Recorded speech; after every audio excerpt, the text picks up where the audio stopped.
Welcome back to another edition at graveyarddance.com. I think it was about a year ago, we did a story of a mother and daughter in Arkansas who died at the hands of the same man, some 20 odd years apart. Today's story is eerily similar. The mother and daughter we are going to be talking about today didn't die at the hands of the same man, but did in fact die in an eerily same fashion under a lot of the same circumstances. It all began on a cold but clear night on December the 1st of 1979. Marie Odette Huckins was a single mother of a little girl named Patricia. Marie adored her child and was known to be a great mother who was very involved in every aspect of her child's life and was known to always put her daughter first, but like all single parents, once in a while, they need to get away and enjoy some company of others their age to recharge their batteries and unwind. Marie lived in a town called St. Regis Falls, New York, which was a tiny little town of only a few hundred people. After working all week and taking care of her daughter, Marie was starting to get lonely and wanted to go out to the local bar and maybe shoot some pool or have a drink with her local friends, so on that cold December night, she bundled up and headed down to the local bar for some much needed socialization. Sadly, it wouldn't be the night she had hoped for. According to those at the bar, Marie had met a man there named Dennis J. Mitchell Sr. Her and Dennis seemed to be getting along well that night, so well in fact that when he offered to take her out stargazing, she agreed to go out to the woods with him where he knew of a spot where they could sit and stare at the stars. They left the bar at around 10 p.m. and within an hour, Dennis ran back to the bar, covered in blood, claiming he had killed Marie. At first, he said that Marie had tried to rob him, and then he changed his story and said that another man had came up and killed her. The police saw right through it though and eventually got the truth out of him. He eventually took them to her body and murder weapon. Her body had over 15 stab wounds. They never could get a straight answer out of him as a motive, but it's likely because she rejected his advances. The following year in 1980, he was sentenced to 20 years to life and was paroled in 2007. Although he was accused of a parole violation a short time later, he still is listed as a parolee status in the state of New York. He had left young Patricia without a mother. Sadly though, that's not the end of the story. Little Patricia grew up and somehow ended up in Lawrenceburg, Indiana, and soon became a mother herself. As she grew up, Patricia found life to be extremely difficult without her mother. She found it hard to talk about her mother's murder and even harder to grow strong ties to others. Eventually she met a local man on a local's dating ad and eventually married him, a man by the name of Patrick. Patrick and Patricia started to raise their daughter, but for whatever reason, they decided to go their separate ways. Patrick remained on good terms with both mother and daughter though.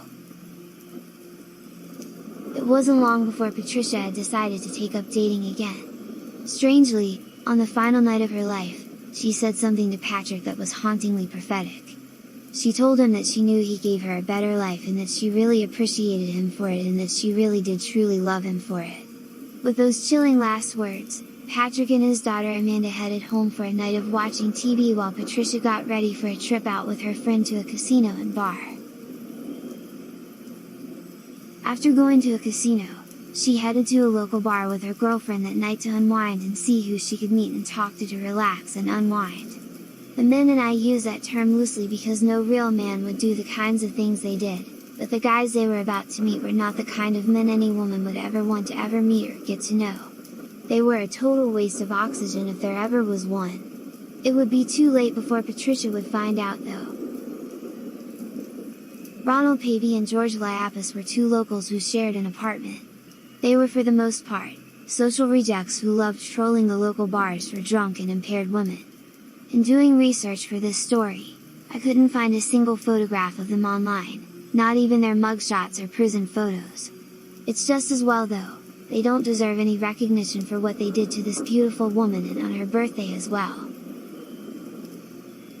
It was the night of April 5th of 1999 when she set out to enjoy some time gambling at the local casino and then heading over to Hill Jack's bar with a girlfriend that night. She wasn't trying to look for men, but more she just wanted to socialize and hang out with her friends. As she celebrated her upcoming birthday, the two losers we just mentioned came scurrying up to the table like the vermin they were and trying their best to make an impression. That they did. Whether or not it was a good one depends on which one of the women you talk to. It must have not been that great because Patricia's girlfriend left the bar early that night. She most likely urged Patricia to come with her or tried to take her home like any good friend would do, but Patricia wanted to stay and drink with her two new friends. It would be a mistake that would sadly cost her her life. The two losers had one thing on their mind. I can't say what it is, for YouTube would certainly delete the video, but if you're old enough to be watching this video, I'm sure you know what that was. Patricia was a very friendly, upbeat type of personality, but that didn't mean she was easy. Ronald and George saw this, so they decided to do something to her drink while her eyes were turned to make her more vulnerable. Guys like this really pissed me off. She managed to make it to the bar and tell the bartender that she wasn't feeling well and wanted to call a ride, so she tried to call Patrick, who would have gone to help her in a heartbeat, but what happened was, she didn't have a cell phone, so she didn't know his number by heart and only remembered his work number. He wasn't at work as he was babysitting Patricia's daughter. Although he had only met her daughter as a baby, he considered her his own child and loved taking care of her. Which was where he was when all this disgusting behavior by these two predators was going on. Sadly for her, it was about to get much worse. When she couldn't reach anyone, she decided to leave the bar with the men she just met. Before you bag on that decision too much, remember, she had just been heavily drugged and wasn't in her right state of mind. They said they were going to take her stargazing. Sound familiar? Before they did though, they took her home. These dirtbags even had disposable cameras and was taking all kinds of pictures of her while she was in and out of consciousness. Did they even stop to think for even a moment that that was someone's daughter or mother? Nope, not even for a second. They took her home and assaulted her in a variety of disgusting and repulsive ways. Before she came to again, they loaded her back into their car and drove out to a secluded area. It was a wooded area outside of Switzerland, Indiana that bordered a creek.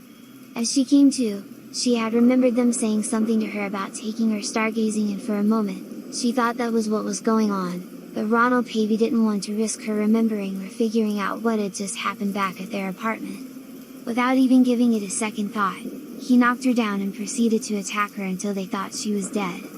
She wasn't though. As they were about to leave her there and return home, she got up and started to run toward their vehicle, probably hoping they had left the keys in it so she could escape, but there would be no escape. Ronald Pavey took out a large knife and stabbed her repeatedly and ended up slicing her throat, ending the life of a beautiful soul, in the same tragic way her mother had died over 30 years prior. It didn't take police long at all to figure it all out. A hiker found her body 3 days later.